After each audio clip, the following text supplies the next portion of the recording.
I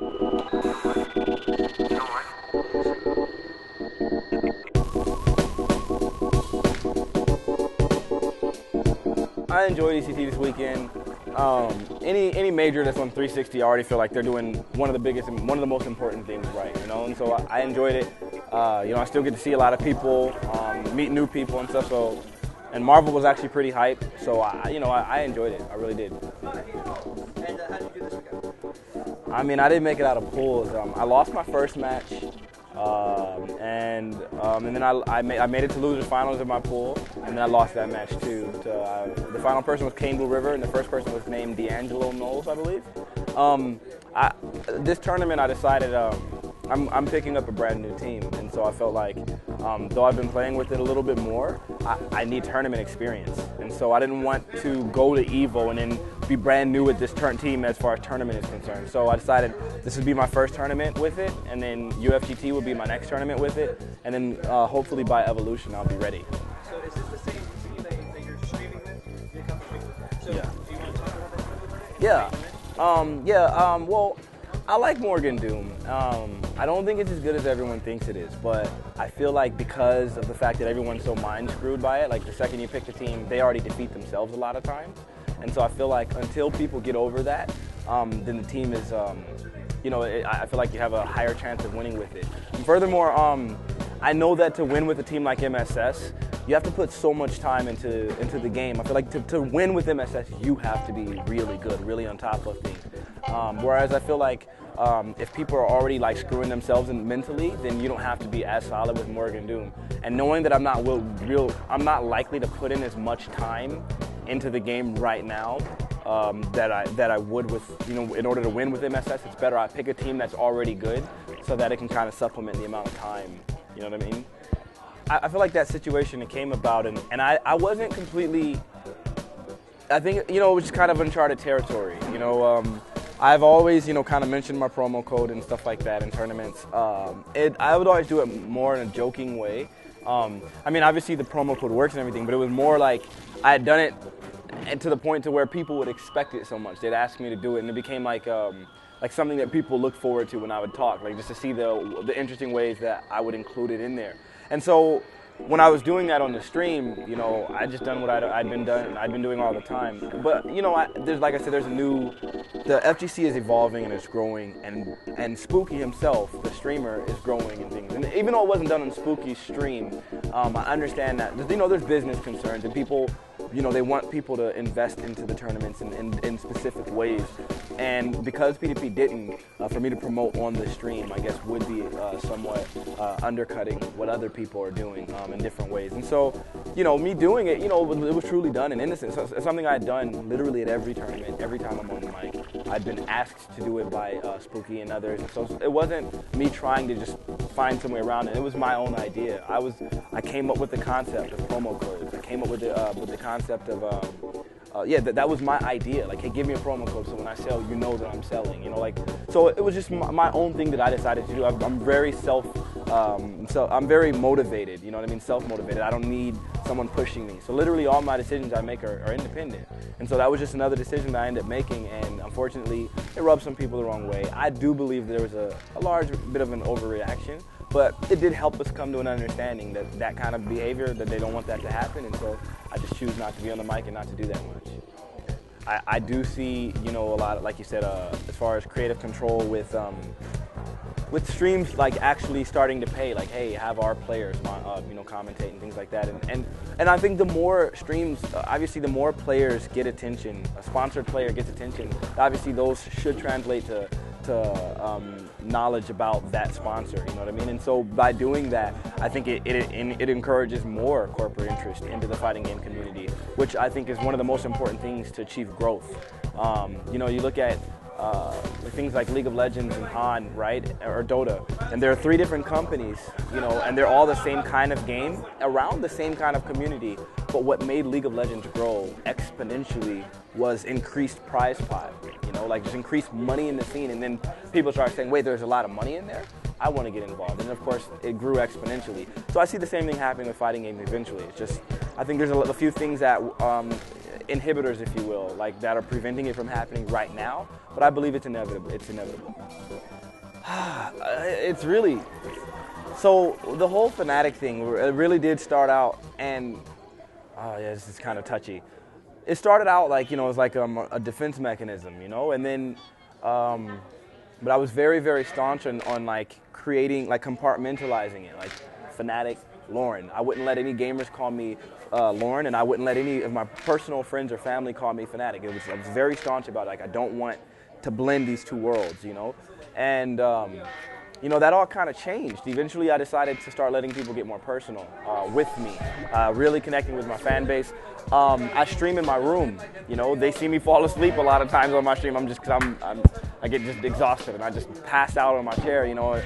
They've seen me argue with people, and so like there's been like a blending, almost like a blurring of the lines. There's no longer such a staunch distinction. I don't even get offended when people call me Lauren when they would walk up to me. Before I'd be like literally offended, like don't call me that, you know, when people that didn't know me personally. Like there's such a blending, and so now it's really bad because sometimes I'm unsure of how to respond to something, you know, and whereas before it was very clear. If I'm in a fighting game, I don't care. And when personally, I care a lot, you know, and so now I find myself getting emotionally invested in the community because I've started letting the community even know my personal side. I've shared my album with them. They've listened to me play the piano. They've listened to me really open up to them about the story behind some of the things I've gone through in life, and so they've really connected with me personally. And so now it's like I'm always conflicted. Like, well, do I respond as me, or do I respond very bullheadedly? Like, you know what I mean? Like, what in which way am I going to approach the situation? And sometimes I'll approach it the wrong way, and then be mad at myself afterwards. Like, gosh, why did I pop off so hard? And then so there's been other times where I'm like, wow, I've really opened up and let this person in, and here they are being induced to me, and I should have just never given them that pass, you know? And so it really sucks because now it's so much more conflicting. You know, letting those two worlds collide. I somewhat dislike it sometimes, honestly. But there's nothing you can do about it. I mean, how do you really connect with people, but then keep everything guarded, but you can only get so far, and it's not a true connection? Well, I feel like up until recently, everything has always been, you know, pretty much only skin deep, you know, because Justin doesn't only play fighting games. You know, he played World of Warcraft for a long time. He played puzzle game, Magical Drop. You know, he plays that, and he does a lot of other things. But because most of the people in this community, a lot of the people, not most, but a lot of the people in this community are interested so much in fighting games, and they want to know Justin for his fighting game prowess, right? So they're not, when it comes to other games or other things that they do, a lot of times, until recently, there was no way to really get to know them. I didn't know Justin Wong more than I knew Beyonce. You know what I mean? Because I just know their art and their talent, and that's it. So now I feel like we're getting older, and we're starting to connect with our fan bases a lot more, and we're starting to see a lot of people are into other things. And, you know, I think at this point, you know, fighting games, they're good, but you're not going to sustain yourself in fighting games alone. And so I feel like a lot of players are starting to branch out and do other things, and starting to just move in the direction of trying to really make a go at gaming for a living. I personally am one of those people, and I think it really boils down to individuals. Knives doesn't play other games. He pretty much plays Marvel. But, you know, there's a lot of us that play other stuff as well. And speaking of League, how is that going for you? It's going well. You know, I've gotten a lot better. I have the most Zed games played in the world. Ranked games anyways. I play the most ranked games in the world, which is a lot because they have 20 million active players per month. I play a lot of, you know, I've ranked up significantly. I think as far as where my ranking is right now, I'm in the top, I think top 15 percentile or top 20 at least, which out of 20 million people, you know, that's significant. You know, I've gotten a lot better, you know, and I'm leveling up now, and people are starting to respect and appreciate it. So yeah, I think it's going well. I have a lot of things planned for it too. Like I really plan on making a go at it. Even at VXG, we're talking about it. Nothing has been confirmed, but they were talking about having me because they wanted to have like an entertainment section in the tournament. So they were asking me to go to VXG and play music there. You know, I have been composing some music. You know, I really shouldn't say it until it's done, but I'm composing music actually. I want to start making theme songs for tournament. I think about, and I've never been a big sports buff, but there's this song, and I don't know what the name of it is, but I'm gonna hum a little bit. You know the you know, or in football, you know, like those themes I think add a lot to the hype and just to the expectations in a tournament, in sports. And I don't see any reasons why fighting games shouldn't have the same thing. So I've actually been contemplating composing music of that nature for tournaments and things like that. And you know, I really do hope that it happens. I mean, I like the concept of it, and I think that we need that. I think for production value, it'd be a really great increase. So that's part of my plan as well. And I do plan on doing a few concerts for gamers, playing you know, gaming music, predominantly fighting game music of different games and stuff. I would like to do a lot more with that. That's a really great question. So I wanted to retire at that time, and after I had already admitted, like, yeah, this would probably be my last tournament, I wasn't positive yet, I was approached by IPL, and they told me that they wanted to run a high-stakes money match in Marvel vs. Capcom 3, me versus Infrared. And they were saying likely around $10,000 for the match. They would put up all the money, we just had to play in Vegas, it would be legal, and all these things. And they sold me this like great dream. And so I was like, there's no way I'm walking away from a $10,000 money match. No offense to Infrared, but I believe with practice I'd beat him easily. And so I was like, there's no way I'm leaving with this kind of money, you know, on the line. And of course, eventually IPL fell apart, and that just didn't happen.